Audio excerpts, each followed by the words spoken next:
A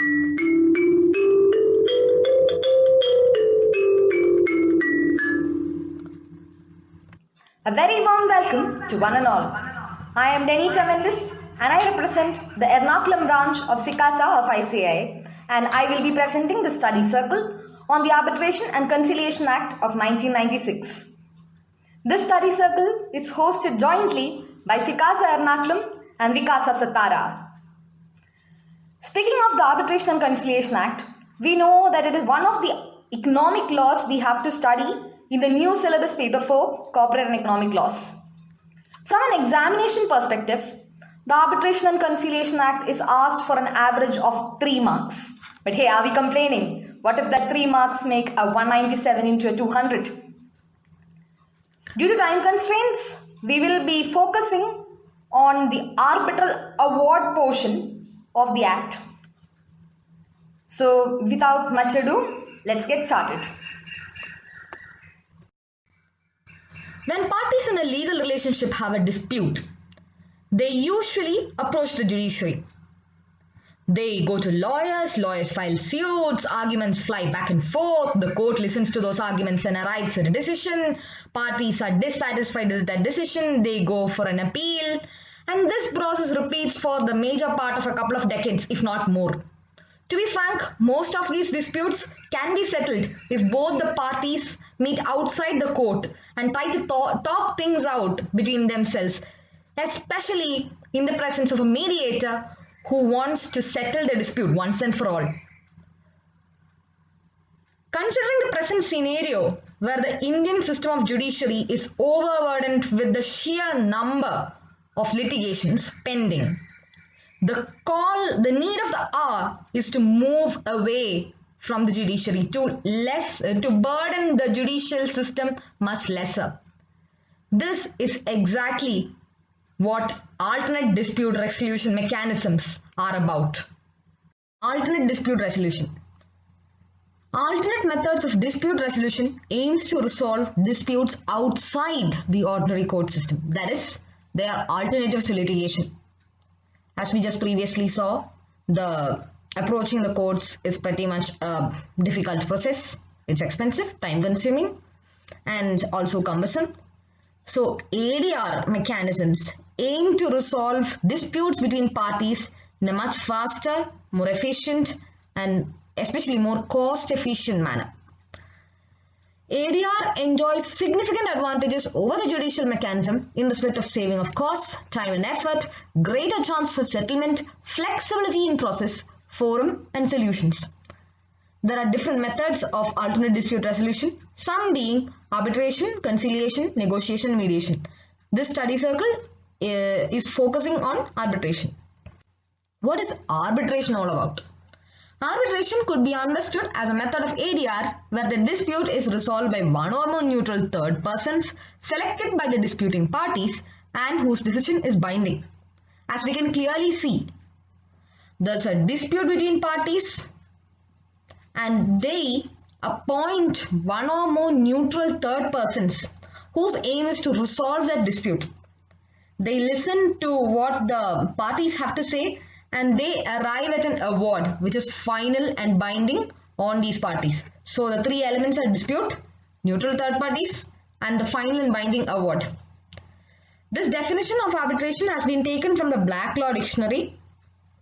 Unfortunately, in the ANC Act, which is the act we are going to study right now, does not have a proper definition, does not have a definition that explains what arbitration is. About the ANC Act, the Arbitration and Conciliation Act 1996 is the key law, I repeat, key law governing arbitration in India. So there's this United Nations body called the UNCITRAL, the United Nations Commission on International Trade Law. It aims to resolve international commercial disputes.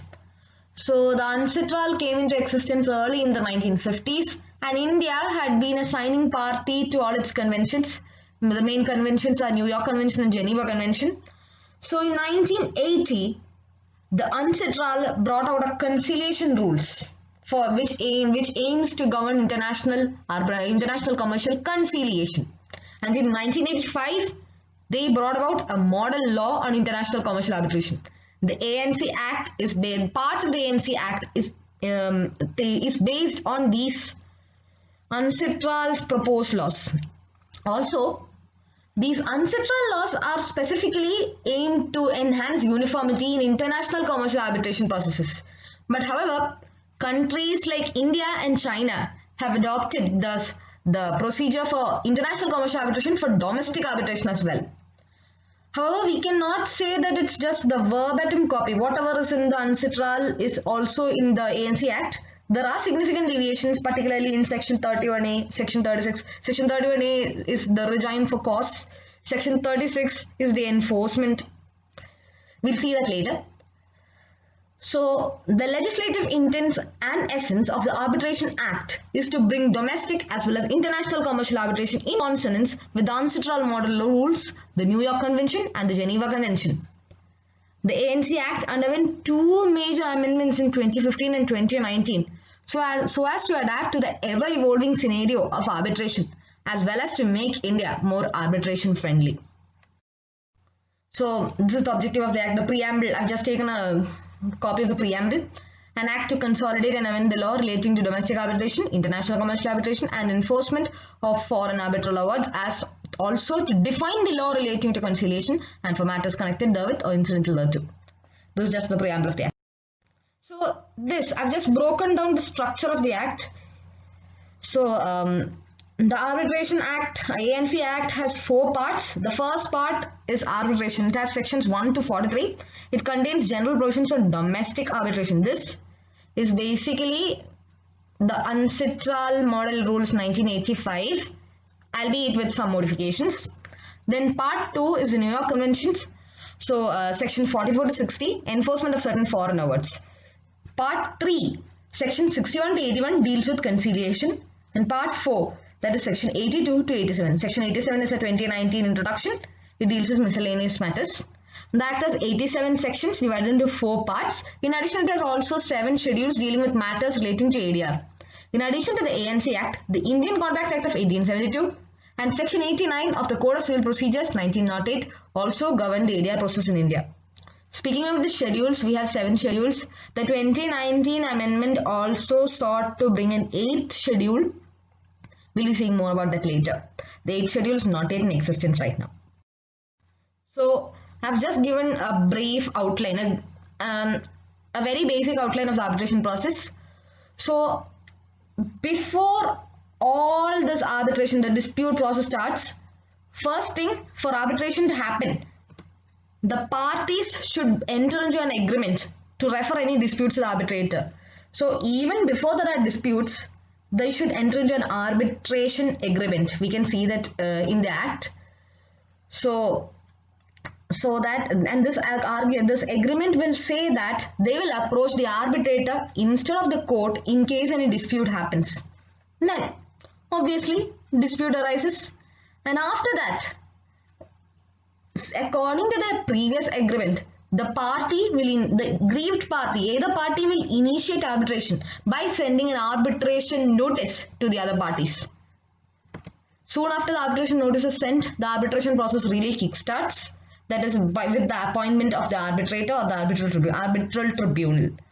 So, an arbitrator is a single person, while an arbitral tribunal may refer to either a single arbitrator or a group of arbitrators, a panel of arbitrators. So, soon after the appointment of arbitrators, a statement of claim has to be filed. The aggrieved party will file the statement of claim, and the other party replies with a statement of defense or a statement of counterclaim. The tribunal will hear both the parties. All the parties is the right term. All the parties, their statements and evidences. It hears everything out. It checks the evidences. It checks the supportings. And in the end, they pass the arbitral award.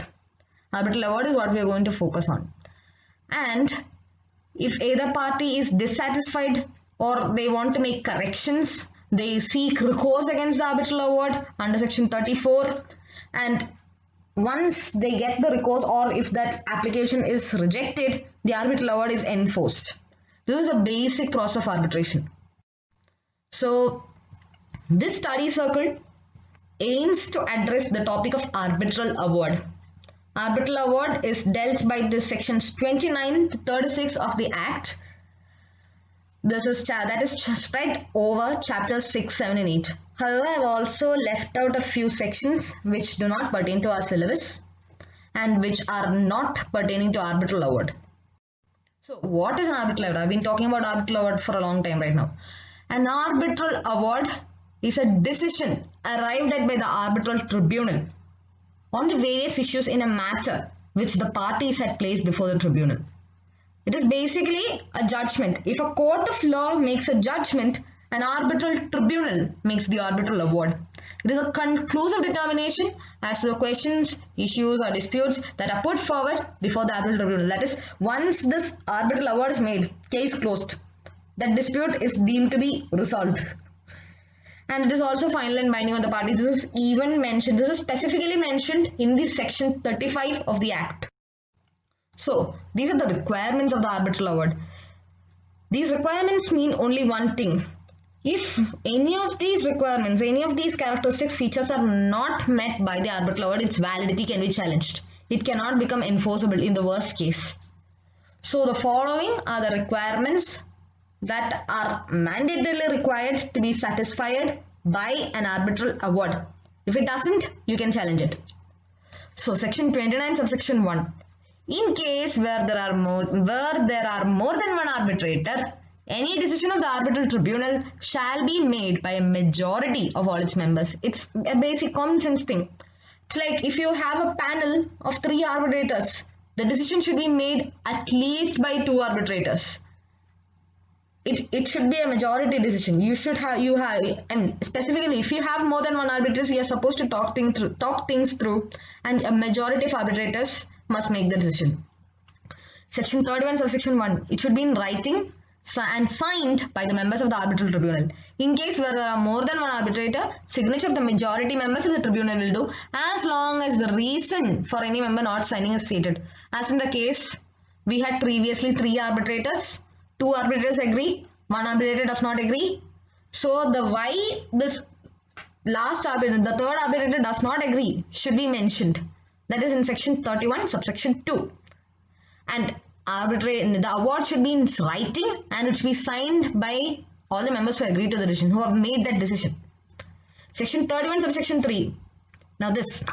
Arbitral award shall state the reasons upon which it is based, unless the parties have agreed that no reasons are to be given, or the award is an arbitral award on agreed terms under section 30.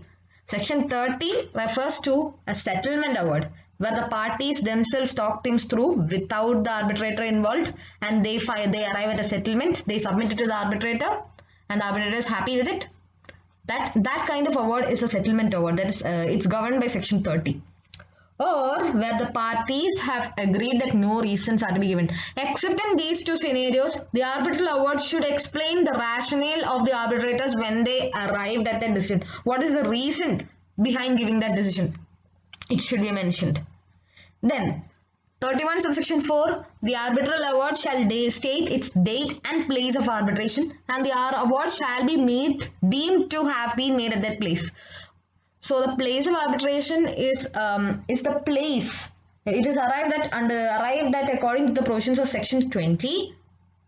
And so why this date and place?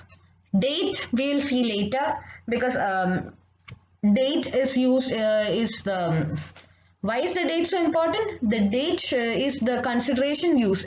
It's the focal point in section 33, section 34.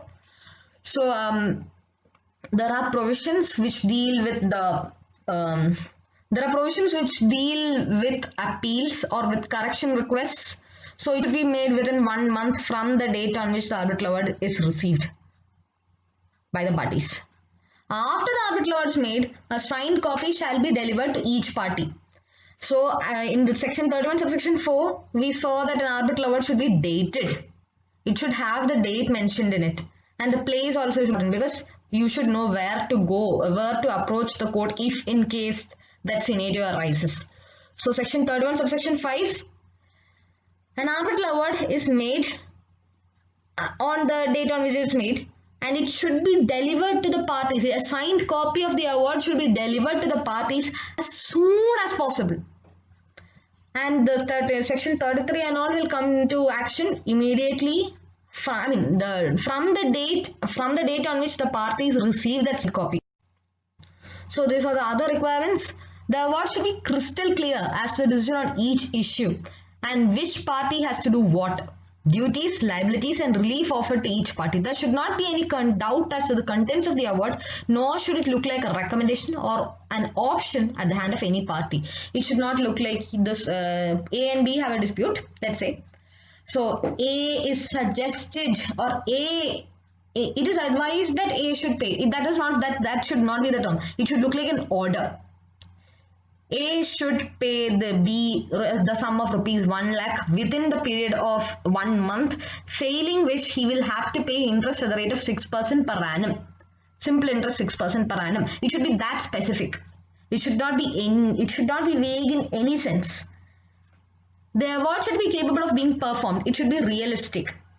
It should be realistic in the sense you can't ask the award to go get me the moon. You can't ask that. It should be enforceable. If it's not enforceable, the award can be set aside. The award must not be illegal or against public policy. This is section 34, subsection 2, clause B, subclause 2, and clause 2A, subsection 2A. Public policy is spelled out in explanation 1 to section 34, subsection 2.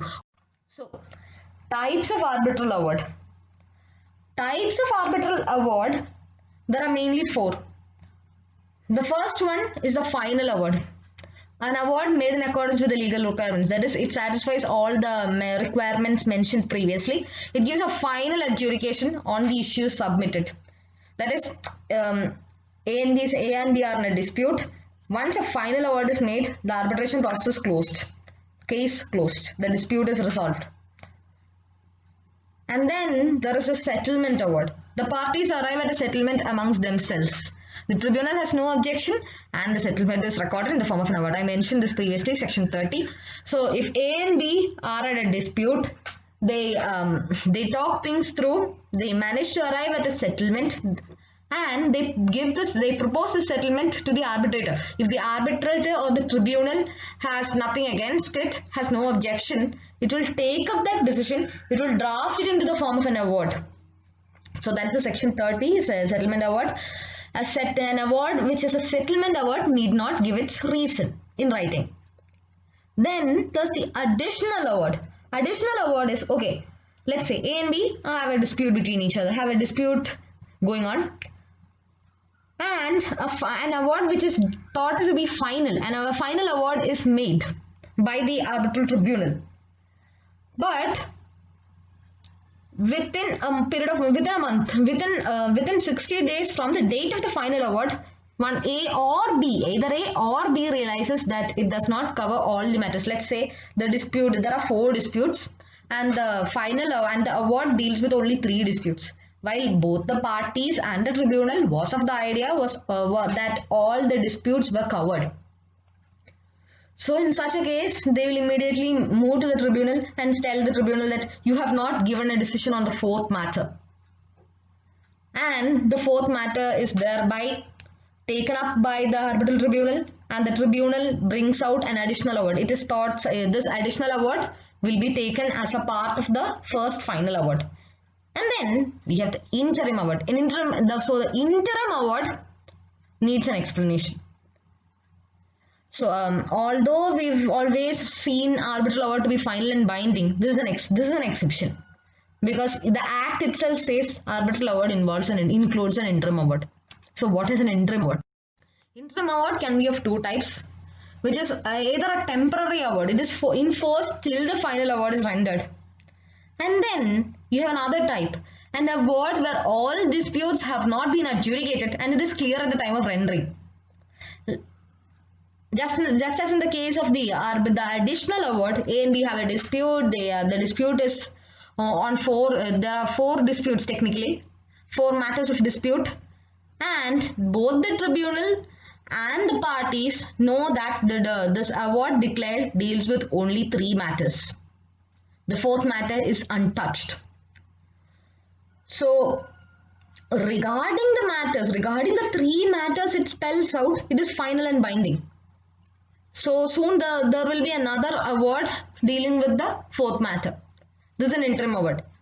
The first award for the three matters is an interim award. However, it is final and binding regarding the three disputes it deals with. Time limit for award. Section 29A. I've just given a screenshot of the Bare Act. So, how does it look? I know. I've just simplified the provisions of Section 29A. First, the arbitral agreement is entered into. The arbitral agreement is entered into by the parties, which is the first step in the process of arbitration. So, and this part here,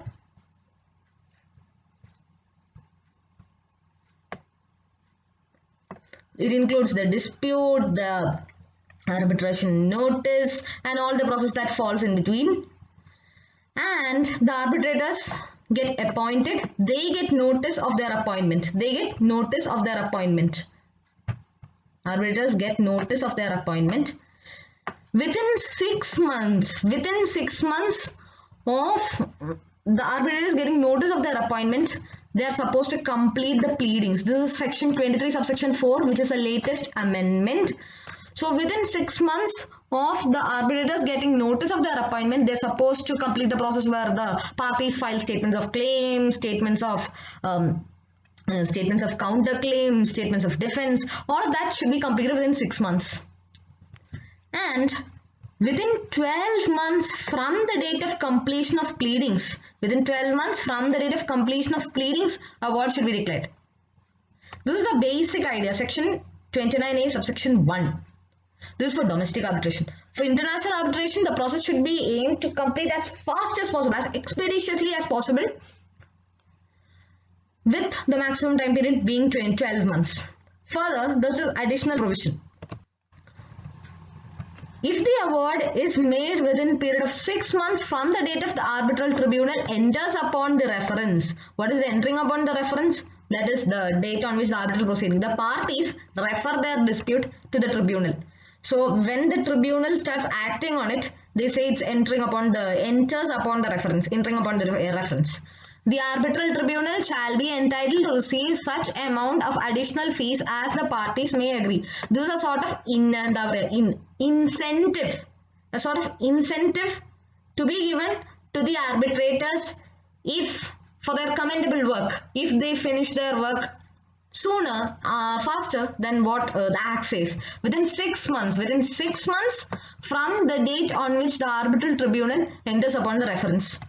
Further, the parties may by consent extend the period specified in subsection 1. What is the period specified in subsection 1? 12 months. Extend the period specified in subsection 1 for making award for a further period not exceeding 6 months. So what is the maximum amount maximum period that can be extended by the parties? 6 months. 6 months extension by parties. So 12 plus 6, 18 months is the maximum time period available at the hands of the arbitral tribunal for declaring their award. Further, even if the award is not declared within 18 months, stop. The arbitral tribunal's mandate is ending here. Stop. That's it. But however, the court can extend this period further, which is upon the request of the parties. But there's a catch here. It is extension. Such extension is subject to the court's conditions. The court will put forward the terms and conditions for such extension. If the court thinks that the tribunal is not doing a good job, it can, or the tribunal is being over remunerated, it can cut down on such remuneration, and it can even substitute the tribunal. Even the tribunal can be done away with.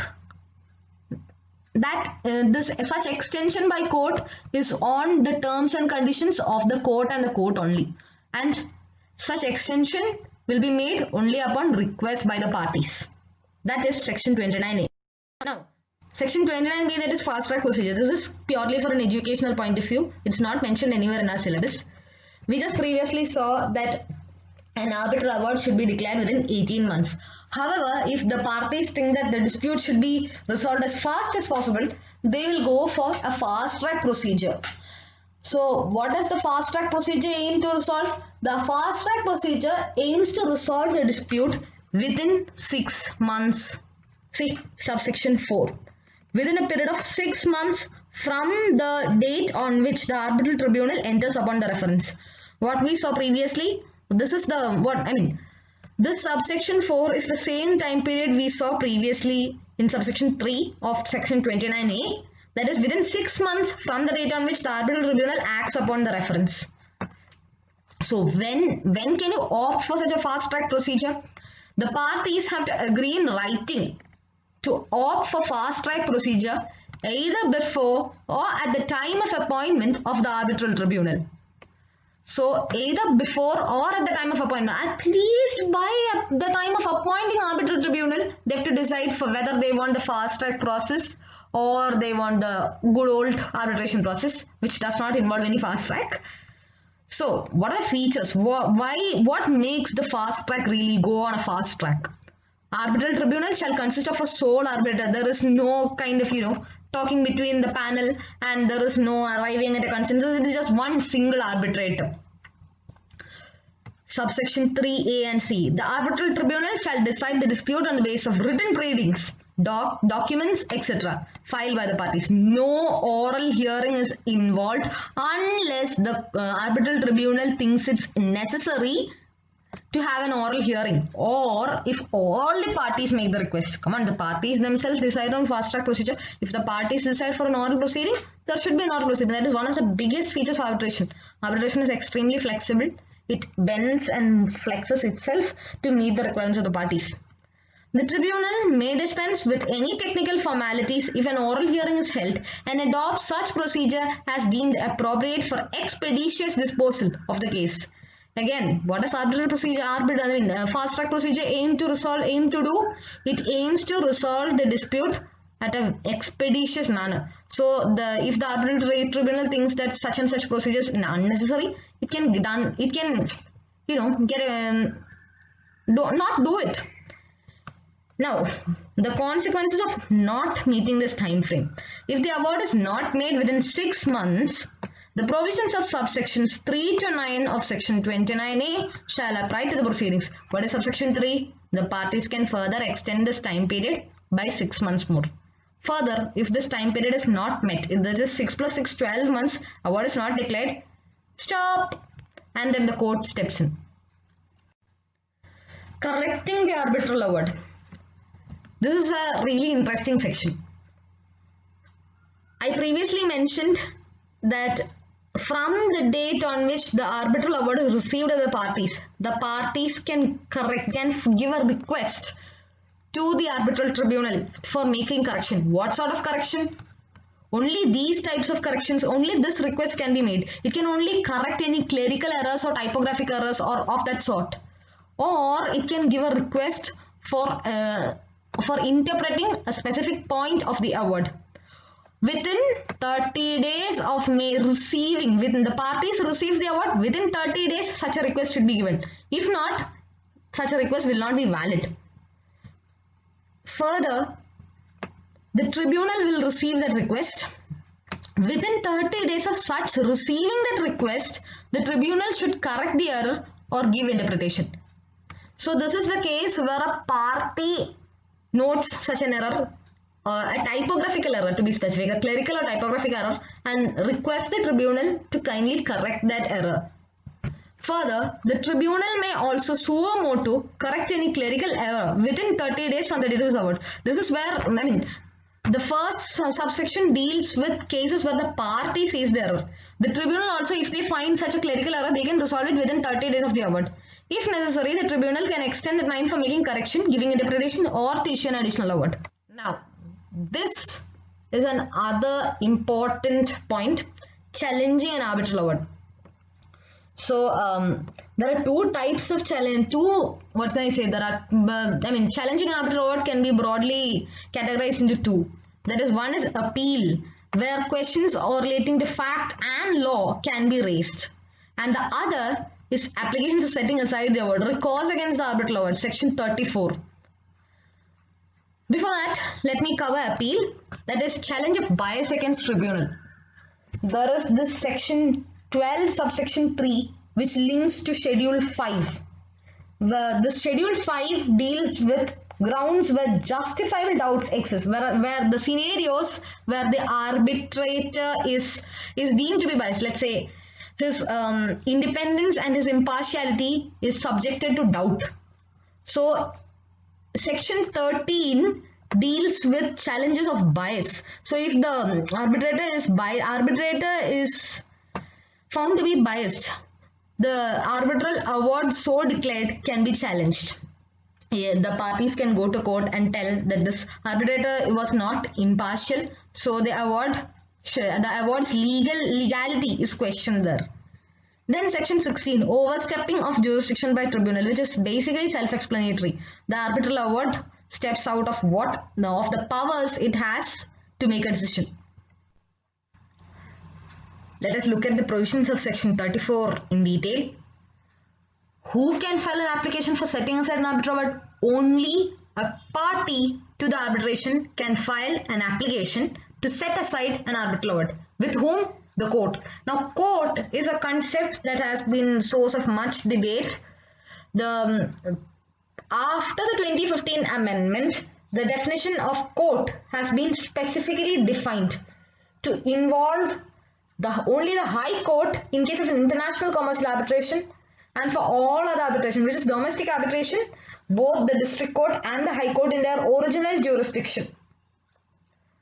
So, and further, it also involves a judicial authority, which is not defined under that. The definition of the explanation of court is outside the purview of the study circle. I'm not going into detail. So, and within what time period should such an application be made?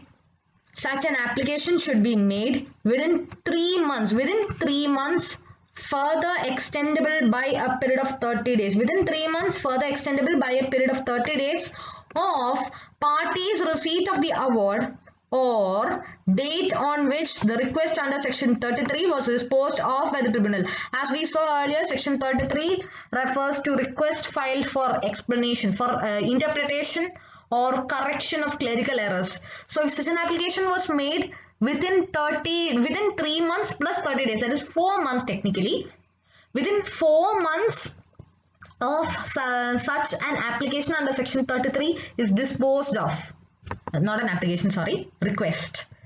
So within 3 months plus 30 days, 3 months plus further extendable 30 days, such an application for setting aside an arbitral award should be made. Further, there is no automatic stay in the system of arbitration. There is no automatic stay. The parties have to request for it to the court, and the court has to find it appropriate for the tribunal to get an opportunity to either resume arbitral proceedings or take action to eliminate the grounds for setting aside the arbitral award. So we will be seeing the grounds later. See, arbitration as it is aims to reduce judicial intervention. So, and that is exactly the point of this subsection to section 34. The stay or it aims to reduce the chances, reduce the tendencies of the parties to go and approach the court of law. So the court itself tries to reduce its intervention by trying to give the arbitral tribunal an opportunity to eliminate the grounds for setting aside the arbitral award. There is no automatic stay. I repeat, there is no automatic stay in the case of an arbitration. What are the grounds? Or the arbitral award can be set aside only on 7 specific grounds mentioned in the law. This is mentioned in section 34 subsection 2 clause A. This is subclause 1. Party makes an application. This is subclause 1. all the motions under subclause 1, the party has to make a specific application. Against what grounds? The following are the grounds. The party, either party suffers any incapacity, either the party is a lunatic or an undischarged insolvent, or he is a minor, then the arbitration agreement not being valid. If the arbitration agreement is invalid, then there can be no arbitration. Like the arbitration agreement is decided upon, is entered into by the parties right at the beginning, even before a dispute happens. This arbitration agreement specifies that the parties will go to an arbitrator instead of the court in case a dispute arises. So if the arbitration agreement itself is not valid, then the arbitration itself is pointless. There is no point in going on to the arbitration. Party not given proper notice of arbitral proceedings. What is the importance of notice? The single 6-letter word has the power to have an adverse impact on the party's ability to present its case. For example, A and B are in a dispute and party B does not get any information as to what is going on in the process of arbitration. He does not get any information. For example, if this arbitral tribunal calls for a hearing and issues a notice regarding the same, but party B does not get it, then what is the opportunity of party B to make itself clear, make its stance clear? This is the violation of one of the basic legal maxims of audi alteram partem. It means giving an opportunity to the other party to be heard. So, if there is no notice, it can have an adverse impact on the party's ability to present its case. Then, nature of dispute not falling within the terms of submission to arbitration. If there are two parties, A and B, they have 3 disputes and only 2 disputes are submitted for arbitration, and the arbitral award deals with the 3rd dispute which is not submitted. The award is pointless.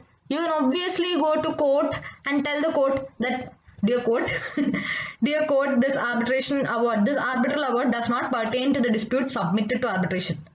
Then, arbitral procedure not being in accordance with the agreement. As we saw previously, this arbitration itself is a very flexible process.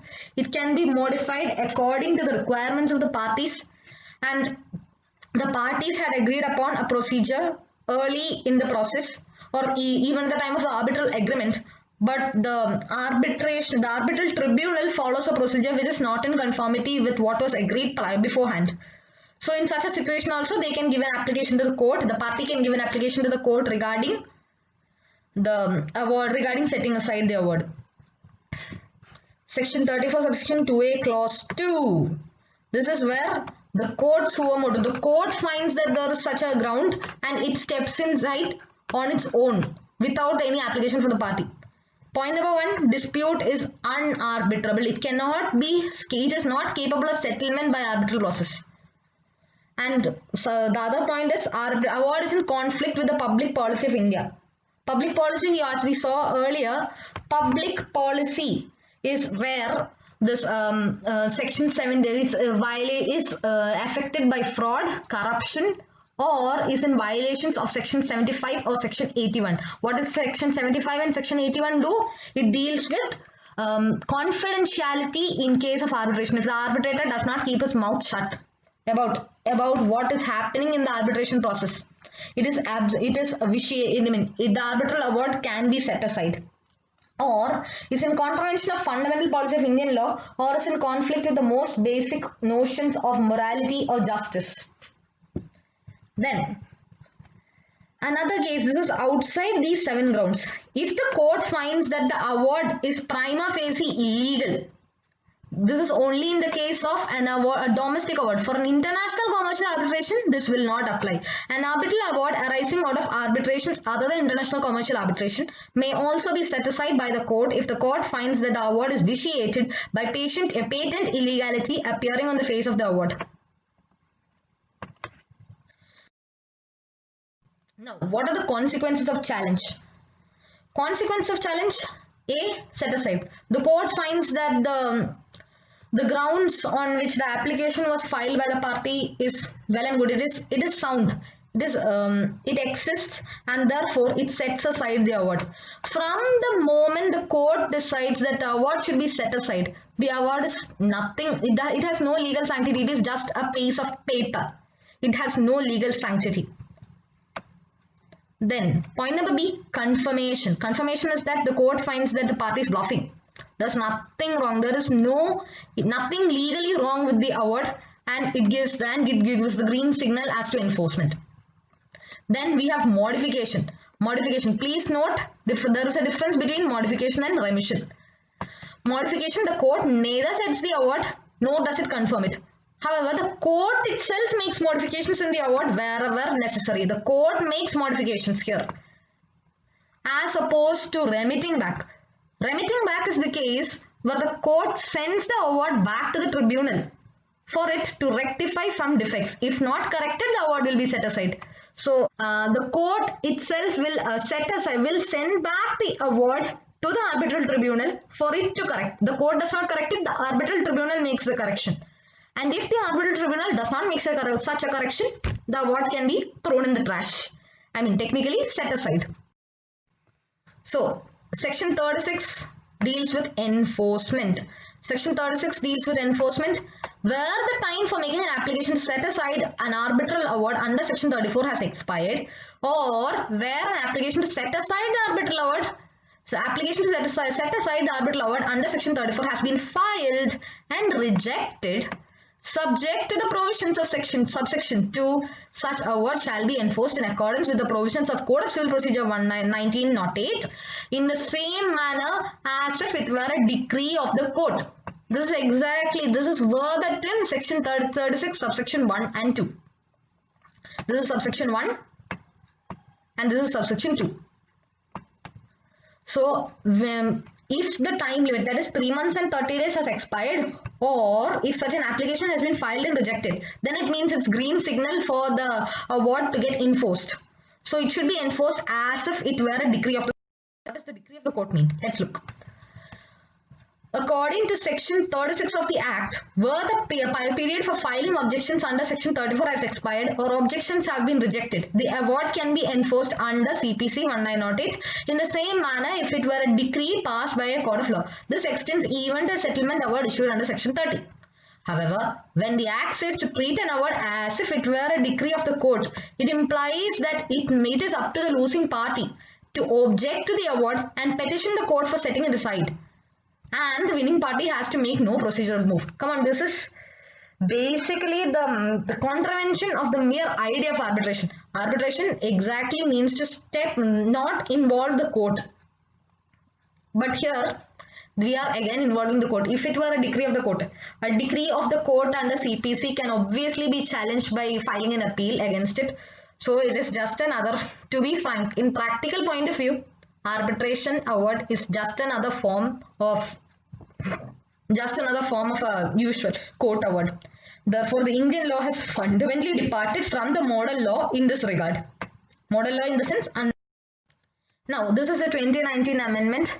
2019 amendment came into force, was introduced on the 9th of August, but came into force only on the 30th of August, and only a small part of what was introduced were implemented.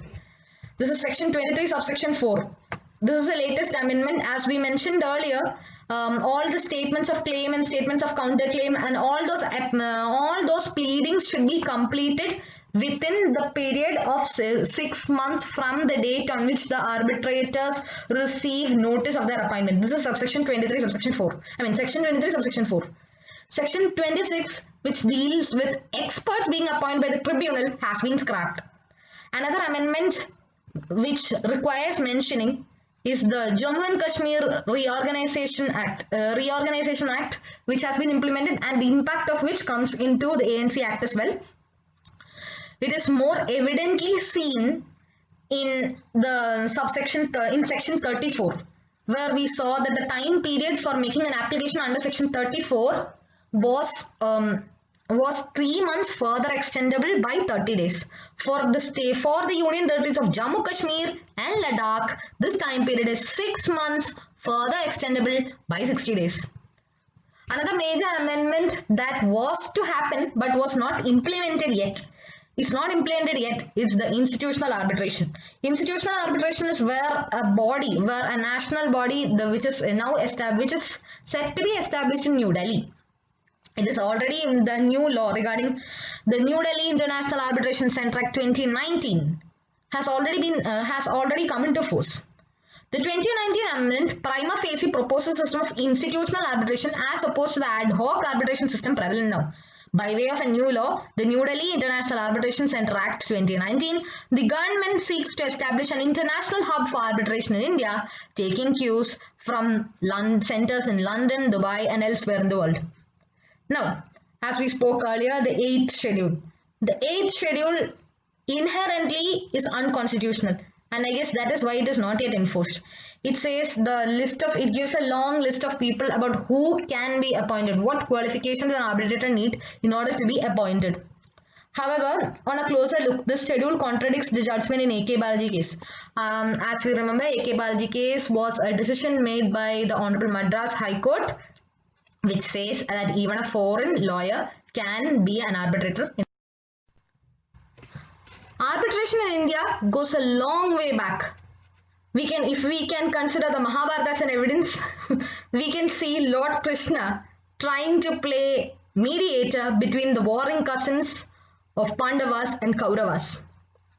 And then came the British with their quasi-Anglo-Indian judicial system, and India started moving away from mediators and arbitrators to the court of law. The ANC Act was introduced with a view to save time, money and other resources, as well as to take away the undue strain on the judiciary. However, this is mostly on paper. Arbitration in India suffers from a trend of procrastination, and more often than not, the total fee payable to the tribunal, the lawyers and other arbitration costs make up for the comparative expeditiousness. The real cost lies in whether this is worth or not. The latest amendments seek to encourage arbitration, both domestic and international, and to make India an arbitration hub for the world. At this pace, it is going to take a while. It is still, however, a small step in the right direction. I hope the study circle was informative to you all. Thank you and all the very best.